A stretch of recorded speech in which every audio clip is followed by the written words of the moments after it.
fortune of getting a chance to drive it at Audubon Country Club along with the owner, Lorraine. We still have the numbers on the car from the track event. So yeah, I guess I'll start with the likes. Okay. First thing that grabbed me were the seats, literally.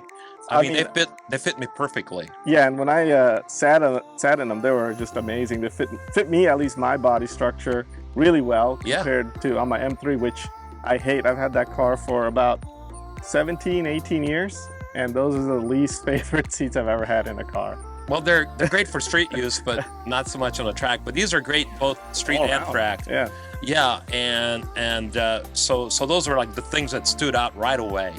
And then once we were underway, the way the steering felt, the shifter, and most surprising of all, because I owned a lot of front-wheel drive cars myself back in the early years, and they all had torque steer, especially the performance ones. This one has none. Oh wow! Yeah, the wonders of new technology that I believe it's called Honda electronic differential, and this unique suspension that was designed for this car totally eliminates torque steer. So it was really super easy to drive it fast. Yeah. I mean, really easy. Let's just say you were coming into a corner too hot, and you just lift off the throttle, and it would just get right back online. Wow. Even with everything turned off, all the nannies, I could not get the back end to step out. Really? So super easy to drive fast, very smooth. I tried to do the rev matching on my own, but with the top hinge pedal, and the pedals are fairly far apart, it was difficult. So I just switched on the auto match, and it was perfect, just going through the gears. So those are the first, the good things. Like any car, it has some shortcomings. The fact it's turbocharged and manual. You know what happens when you push the clutch in? The boost goes down. Yeah, so there's definitely lag. It pulls up very quickly, but nonetheless, it doesn't have that naturally aspirated throttle response that you and I love. And the fact that the front tires do have to do all the work, pull the car, slow the car down, and turn the car. After a few laps, they do get overworked, and they let you know that. So that is where the car is limited, is on the grip. Yep. And these tires, even after one day at the track, you can see they got quite a bit of wear on the corners. Yeah, and they're 265s all the way around. I was surprised to see that. Yeah, so they're big, but these are Michelin 4S. They're excellent all-around tires, even great for an occasional track day. But, obviously, if you're going to track this with any kind of regularity, you'd probably want to move up to Cup 2s. The brakes are strong. This has 4-piston Brembos in the front.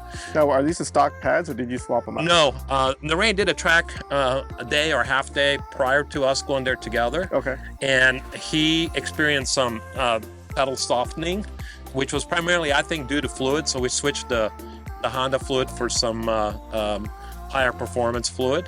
And we also switched the pads. I can't tell you what brand but there was no issues with the brakes. You switched only the fronts, the rears? Yeah, the rears we couldn't switch because that requires a special tool. But they don't do much work. As you can see, they're like brand new still. Yep. So it didn't really make much difference. So my recommendation is, if you go to track, just switch the fluid and the front pads. Okay. And that's all you need. I guess I was a bit disappointed I couldn't get the back to rotate on the slow speed corners. Yeah. That would have helped to turn in.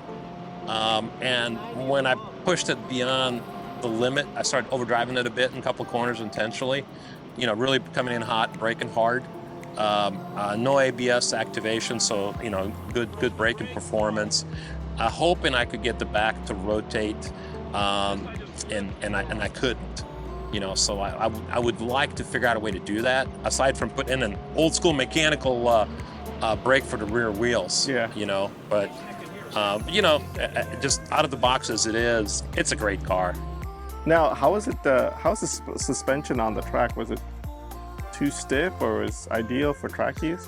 We tried both settings, and it may be more. Yep. But in the stiff mode, it was a bit bouncy in the rough section of the track, especially coming downhill under braking for that North course. You have to go through the jump. Yep. And it would get unstable.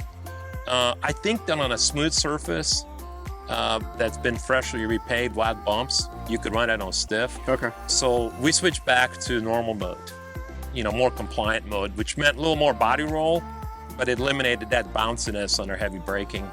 And I suppose there are probably some tweaks one can do with suspension, probably add a little more negative camber in the front.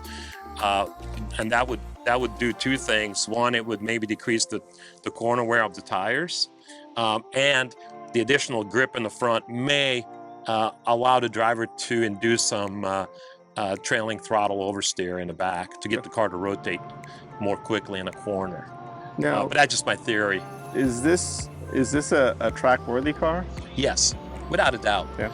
I was a bit skeptical. I mean, I've driven Integra Type Rs, and they were track-worthy after some modifications. Yeah. And remember, this one did too also require brake fluid change and front pads.